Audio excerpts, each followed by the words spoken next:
നമസ്കാരം. എൻ്റെ പേര് Mohan. M C Raj blog എന്ന യൂട്യൂബ് ചാനലിലേക്ക് എല്ലാവർക്കും സ്വാഗതം. ഇന്നത്തെ വീഡിയോ കുറച്ച് ദിവസം മുമ്പ് ബാംഗ്ലൂർ പോയിരുന്നു. ബാംഗ്ലൂരിൽ നിന്ന് മൈസൂർ പാലസ്, അവിടുത്തെ കുറച്ച് വീഡിയോയും കാര്യങ്ങൾ ഇന്ന് നമുക്ക് പങ്കുവയ്ക്കാം. ഈ ചാനൽ സബ്സ്ക്രൈബ് ചെയ്യാൻ മറക്കണ്ട. Thank you.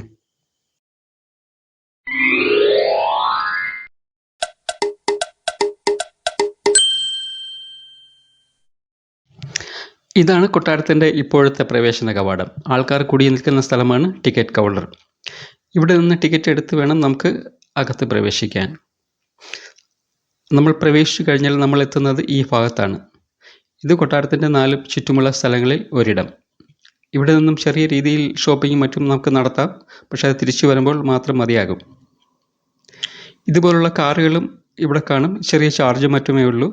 ഇതിൽ കയറി നമുക്ക് കൊട്ടാരത്തിൽ 4 ചുറ്റും കറങ്ങി കാണാൻ ചെയ്യാം. കൊട്ടാര സമുച്ചയത്തിനകത്ത് ആകെ 12 ഹൈന്ദവ ക്ഷേത്രങ്ങളാണ് ഉള്ളത്. ഇതിൽ പ്രധാനപ്പെട്ട ക്ഷേത്രങ്ങൾ 1 സോമേശ്വര ക്ഷേത്രം അഥവാ ശിവക്ഷേത്രം, 2 ലക്ഷ്മി നാരായണ ക്ഷേത്രം, 3 ശ്വേതവരാഹ സ്വാമി ക്ഷേത്രം. 12 ഹൈന്ദവ ക്ഷേത്രങ്ങളാണ് കൊട്ടാര സമുച്ചയത്തിനകത്ത് ഉള്ളത്. ഇതാണ് നമ്മൾ കാണാൻ പോകുന്ന മൈസൂർ പാലസ്. അംബവിലാസ് കൊട്ടാരം എന്നും ഇവിടെ പറയപ്പെടുന്നു. പൊതുവെ കൊട്ടാരങ്ങളുടെ നഗരം എന്നാണ് മൈസൂർ അറിയപ്പെടുന്നത്. മൈസൂരിലെ തന്നെ ഏറ്റവും പ്രസിദ്ധമായ കൊട്ടാരവും ഇതുതന്നെയാണ്. ഇന്ത്യയിൽ താജ്മഹൽ കഴിഞ്ഞാൽ ഏറ്റവും കൂടുതൽ വിനോദസഞ്ചാരികൾ എത്തുന്ന സ്ഥലം ഇവിടെയാണ്. പൂന്തോട്ടങ്ങളാൽ കൊട്ടാരം ചുറ്റപ്പെട്ടിരിക്കുന്നു. ഉദ്ദേശം ഒരു 600 വർഷങ്ങൾക്ക് മുമ്പാണ് ഇവിടെ ഒരു കൊട്ടാരം പണിതത്. തടിയിൽ തീർത്ത കൊട്ടാരമായിരുന്നു അത്. പലവട്ടം നശിപ്പിക്കപ്പെടുകയും പുതുക്കി പണിയുകയും ചെയ്തുവെങ്കിലും ഈ കാണുന്ന കൊട്ടാരം പണിയാൻ 15 വർഷത്തോളം എടുത്തു.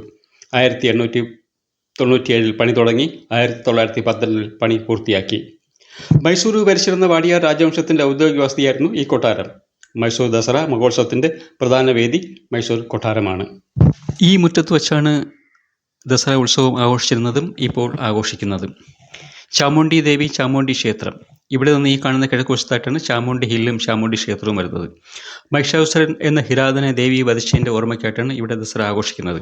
മൈസൂരിലെ പ്രധാന ഉത്സവമാണ് ദസറ. 10 ദിവസത്തോളമാണ് ദസറ ആഘോഷിക്കുന്നത്. രാജഭരണകാലത്ത് ഉത്സവം ആഘോഷിക്കുന്നത് ആനപ്പുറത്ത് അമ്പാരിയും അതിൽ രാജാവും സഹോദരന്മാരും മറ്റിരുന്നു കൊണ്ട് വലിയ ഘോഷയാത്രയ്ക്ക് തുടക്കം കുറിച്ചിരുന്നു എങ്കിൽ ഇപ്പോൾ ആനപ്പുറത്ത് അമ്പാരിയും അതിൽ ചാമുണ്ഡി ദേവിയുടെ പ്രതിമയും വെച്ചുകൊണ്ടാണ് ഘോഷയാത്ര നടത്താറുള്ളത്. ഈ കാണുന്നതാണ് പ്രധാന കവാടം. കൊട്ടാരത്തിൻ്റെ കിഴക്ക് വശത്തായിട്ടാണ് ഈ കവാടം വരുന്നത്. ജയ് മാർത്താണ്ഡ കവാടം എന്നാണ് പേര് പറയുന്നത്. ഇനി നമുക്ക് കൊട്ടാരത്തിനകത്ത് പ്രവേശിക്കാം. ചെരുപ്പും ഷൂവും ഒന്നും ഇട്ടുകൊണ്ട് കൊട്ടാരത്തിനകത്ത് പ്രവേശിക്കാൻ പാടില്ല. അതെല്ലാം സൂക്ഷിക്കാൻ പ്രത്യേക കൗണ്ടർ തന്നെ ഉണ്ട്. അതെല്ലാം അവിടെ ഏൽപ്പിച്ചിട്ട് വേണം നമുക്ക് കൊട്ടാരത്തിനകത്ത് പ്രവേശിക്കാൻ.